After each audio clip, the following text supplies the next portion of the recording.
Elena didn't notice the change at first. It wasn't dramatic. Nathan didn't suddenly become cold or distant.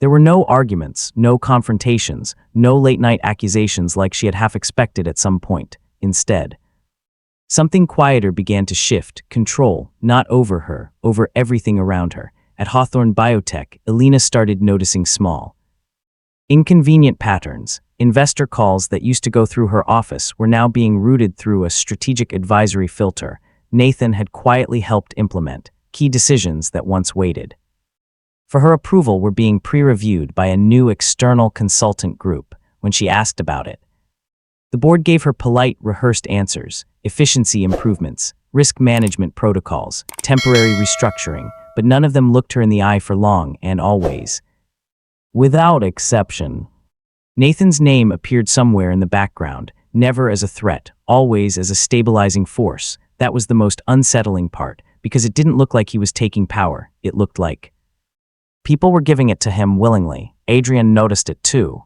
"You feel it, right?" he asked one evening as they stood outside the glass walls of Elena's office. The city below shimmered like scattered code. "Feel what?" Elena replied, distracted by a set of emails she couldn't fully interpret anymore. That shift.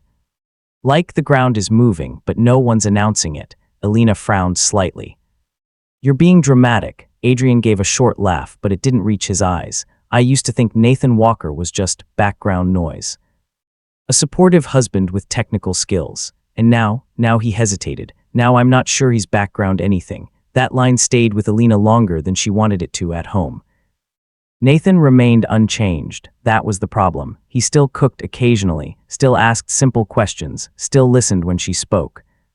Even if she felt like she was the one talking less and less, but something about him felt distributed, like his attention wasn't fully in the room anymore, like part of him was somewhere else watching, planning, waiting. One night, Elena came home earlier than usual. Nathan was in his study, door slightly open. She saw multiple monitors glowing softly in the dark. Charts, networks, data streams she didn't recognize anymore. "Are you working?" she asked from the doorway. Nathan didn't turn around immediately. "I'm always working," he said calmly. "That doesn't answer my question." Only then did he look at her, and for a brief second, she felt something unfamiliar, not distance, depth, like she was looking at a man she had known for years, and only now realizing she had never actually seen. "It's nothing related to you," he said.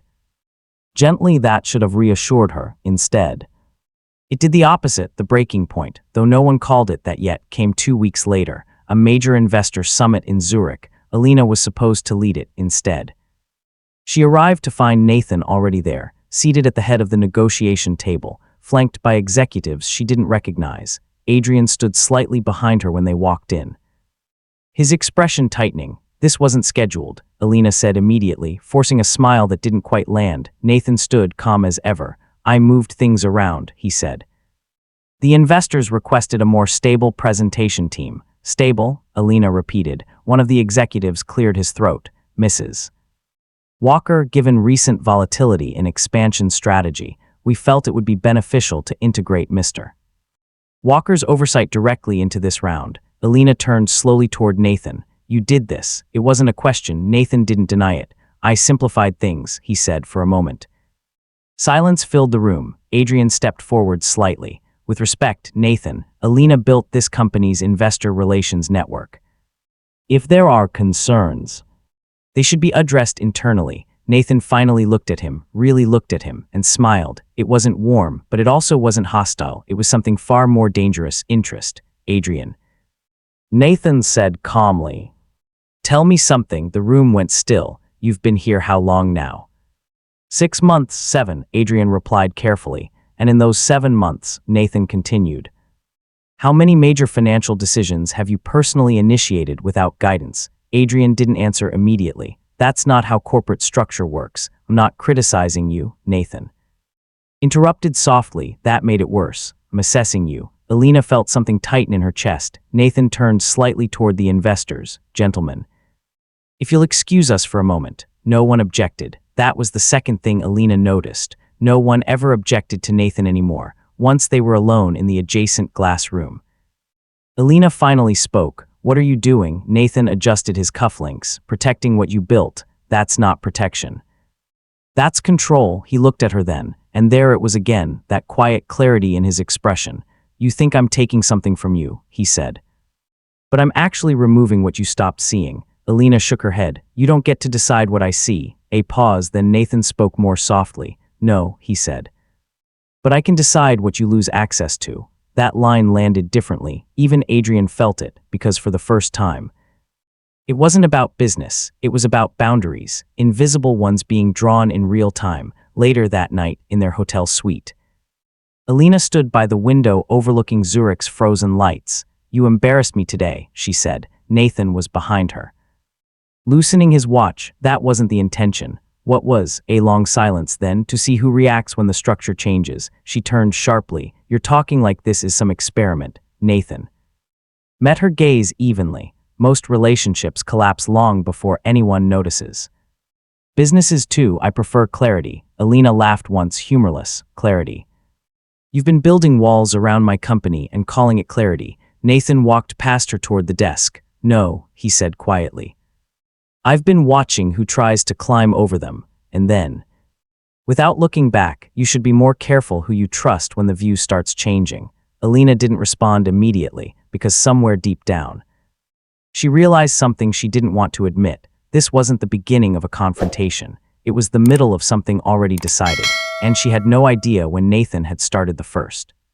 Move Chapter 4 and 5, by Lick Dane Joe Story Co. Aji Biare, by the time they returned to New York.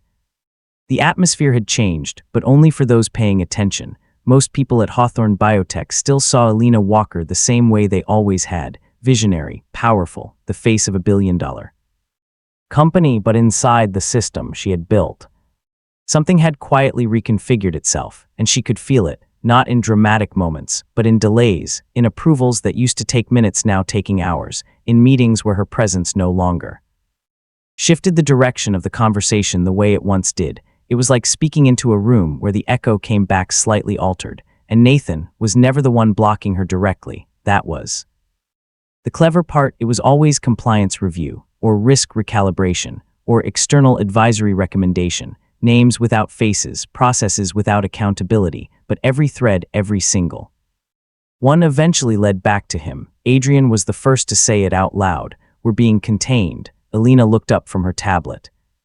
That's a strong word. It's accurate, Adrian replied, pacing slightly in her office. Your husband didn't just step into the system.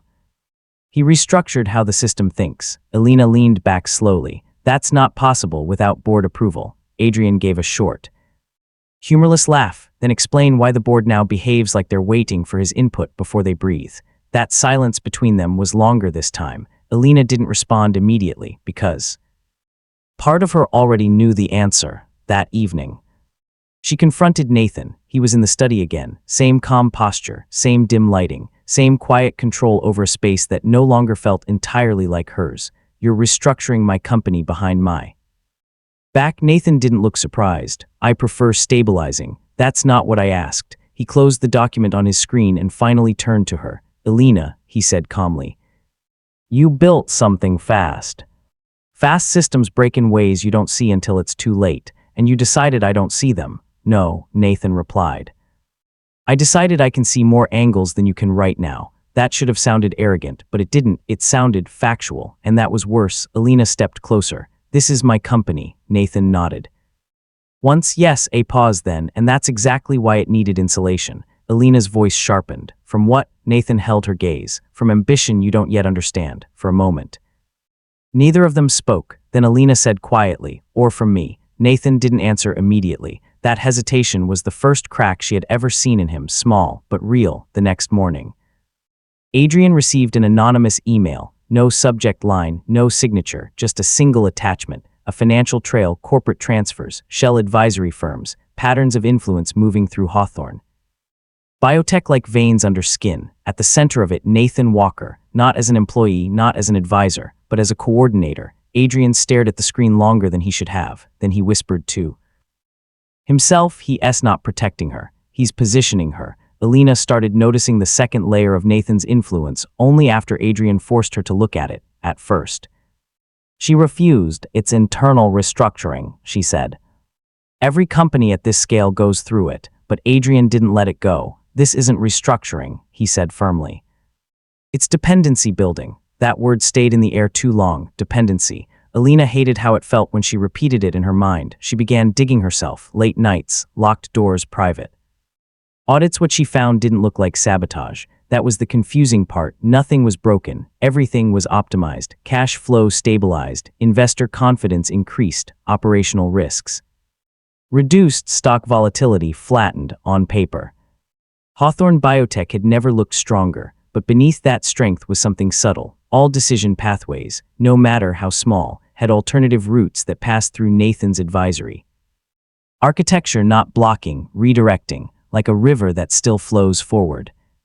Unaware its banks have been reshaped. One night, Elena called Nathan into the living room. She didn't raise her voice. She didn't need to. "You built a parallel decision system inside my company." Nathan stood near the window. "I built oversight." "Built a shadow structure." He turned slightly. "If it were a shadow structure, you wouldn't still have visibility." That answer made her pause, because he was right. She still saw everything, but she no longer controlled how it moved across town.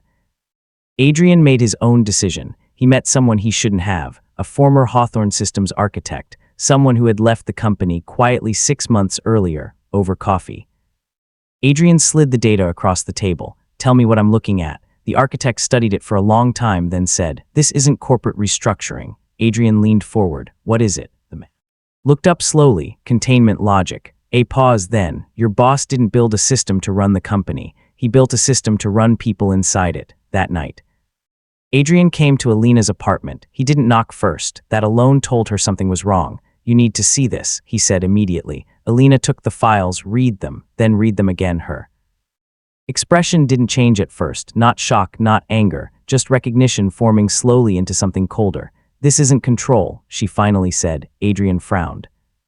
"What do you mean?" Elena looked up. "This is architecture." A pause, then she added quietly, "He didn't start when we noticed. He started before we ever thought to look." Meanwhile, Nathan sat alone in the study. The city lights reflected in the glass. His screen showed something neither Elena nor Adrian had seen yet, a timeline, years old, long before Hawthorne went public, long before Adrian, long before success, a pattern already in motion. Nathan leaned back slightly, and for the first time in a long time, he allowed himself a small, quiet breath of acknowledgement, not satisfaction, not victory, just confirmation, because now the system was finally beginning to notice itself, and that meant the real phase was about to begin.